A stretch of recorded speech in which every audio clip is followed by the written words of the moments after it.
of West Ham news today is a player that I think we possibly will sign, a player we definitely won't sign. There's some encouraging injury news, which I'm sure you can guess what that's going to be about. And some other sort of West Ham news. In fact, let me just deal with the first things first, and it's about Tottenham, because I've seen it reported a little bit. Sorry, let me just move that camera around just slightly. I've seen it reported a little bit that the COVID outbreak at Tottenham might impact West Ham's game. Now, the West Ham game is on the 22nd of December, so I can't overly see it impacting there, but it depends how quickly it travels through the group.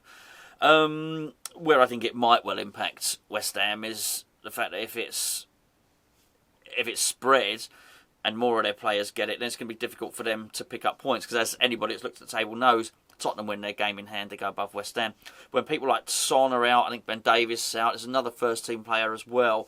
That's 10 days they're gone that they can't be playing in Premier League competition, certainly. And that, losing big players is going to impact them. It's just how much it does. But I'm actually amazed how little it's impacted the Premier League so far. So I think the Premier League's done a really good job of isolating the players from it and keeping the fixture schedule going, I mean, it could happen to any club at any time, and it'd be really damaging in terms of sort of gaining points in the Premier League. You can only imagine if West Ham got one at the moment that was. Imagine we got Diop and Dawson, and they got put out for 10 days with COVID. At the moment, we'd be screwed, wouldn't we? So that's going to be really, really interesting. So watch this space in terms of that one there. Actually, we might as well go with the Ogbonna. With the Zouma news. Ogbonna news is still as bad as it was. Zouma news is slightly better. And you might have seen a video the other day that I posted. I zoomed in on Zouma. I zoomed in on Zouma, and it was the knee. Fortunately, and I didn't. I don't know why I didn't pick up on this. It was the good knee. So basically, Zuma's had surgery before on his knee. He's had problems before with his knee. This is actually on the other knee, and he's not going to require surgery for it. So it looks like ligament rather than anything nasty like the I say the ACL. Maybe that's a ligament as well. I don't know enough about it, but it's not the nasty one, if you know what I mean. So it looks like he will be back. Well, not only this season, but possibly back in time for our Europa League campaign to resume. So that's really, really good news. And will that impact what David Moyes wants to do in the January window? Now, this is... I mean, it's quite funny, actually, because what we've done is we've worked ourselves into a bit of a lather with this one, really. David Moyes wouldn't have changed at all. David Moyes would have just waited for the scan result. So David Moyes wouldn't have had the ups and downs and the roller coaster that we've had. So we've had the past couple of days thinking, who's David Moyes going to buy to replace Zouma? Moyes wouldn't have been thinking in that way anyway. Moyes would have probably known straight away that actually Zuma's wasn't a season-ending injury. It was something that he's got to cover for. Well, I think isn't it suggested that it's 6 to 12 weeks. So I don't think that's overly changed David Moyes' January plans. So I think probably whatever he had in mind to cover the Ogbonna situation is probably what he'll do. The Zouma thing wouldn't have changed it at all. But we have been linked with a centre-back, and this is what I believe. This one I think is believable, and it's Joe Rodon. Is the centre-back. Now, if you remember, we were in for this guy. I bigged him up a lot. I really liked him at Swansea. He's got everything. I think he has got everything that a centre-half needs. I think he's fast, he's big, he's strong, and he's commanding in the air, very, very quick, 2-footed. I mean, if you remember, he was linked with Manchester City, and he was... And I totally got that he was linked with Man City. Maybe they signed Ake instead, which is ironic. Comes full circle. We're linked with Ake as well. But for all the reasons that I don't think Ake would be attractive to David Moyes, I think Rodon would be attractive to David Moyes. And we were interested in him before. No doubt about it at all. He went to Spurs for one reason or another. He went to Spurs and.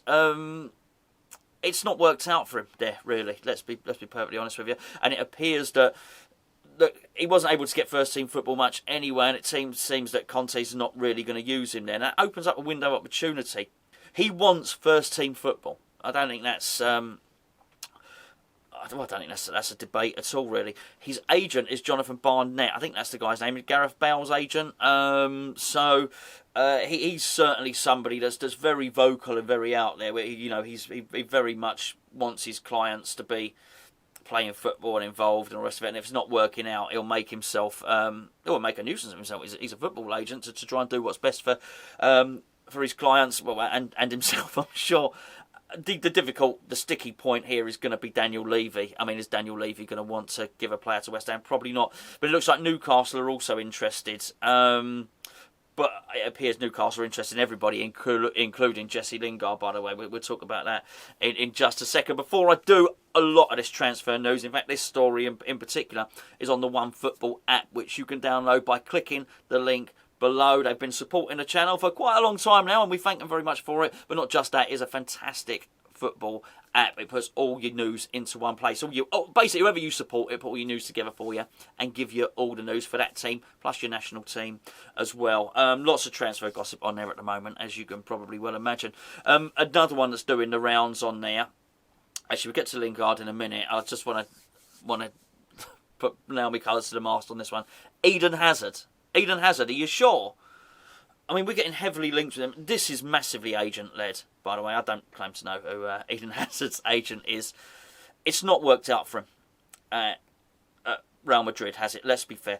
He was, I think it's fair to say, he was pretty much the best player, or at least one of them, in the top 2 or 3 in the Premier League when he left, when he was at Chelsea. Remember that wonderful goal he scored against us?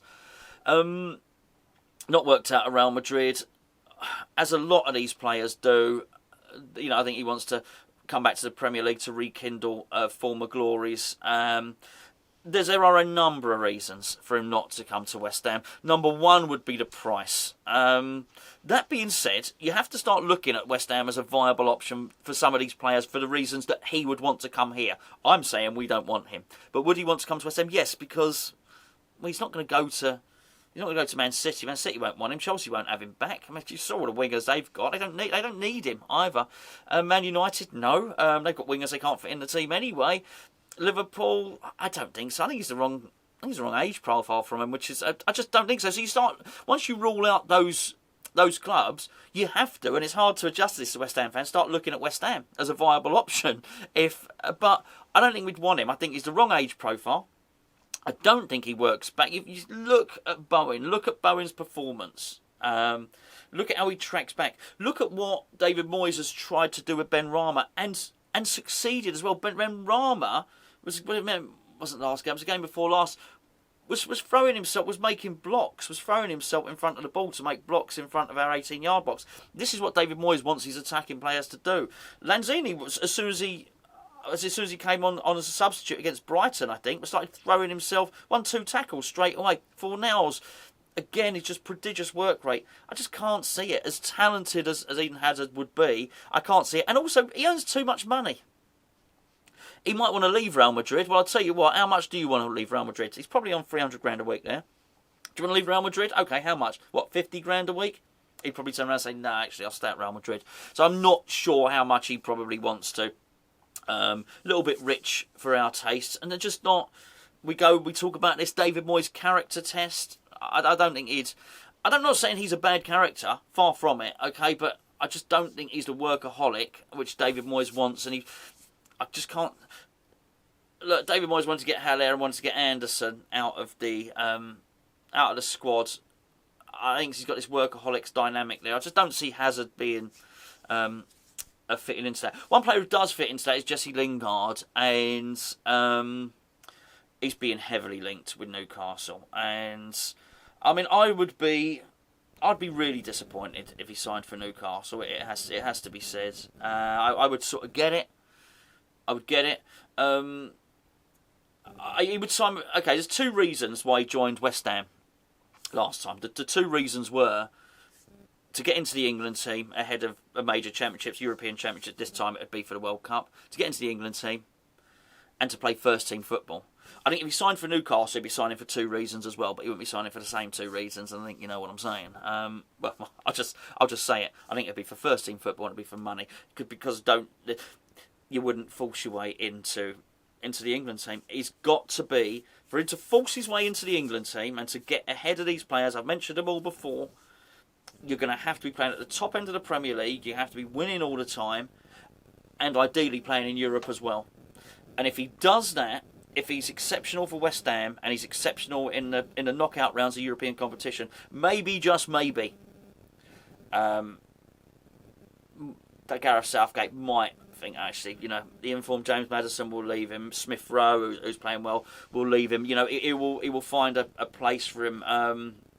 Even then, he's still got to probably do better than someone like Jadon Sancho. Or it's not easy. It's not easy to break into that England squad. We know it's really important for Jesse Lingard to do so. He's got no chance at Newcastle. It just won't happen. So I'd be disappointed if he went there, and a bit jealous. I won't deny it, certainly. But interesting, as I say. So sorry, the two I said at the start about believing. I can believe the interest in Rodon. That's to get Daniel Levy to do business with us. I think it'd be tough. But Jonathan Barnett, his agent, has already shown with the way he got Gareth Bale out of there that he's willing to make himself a pain in the arse to Daniel Levy to get what he wants for his clients. Eden Hazard, discount it. Don't believe it at all. Load of rubbish.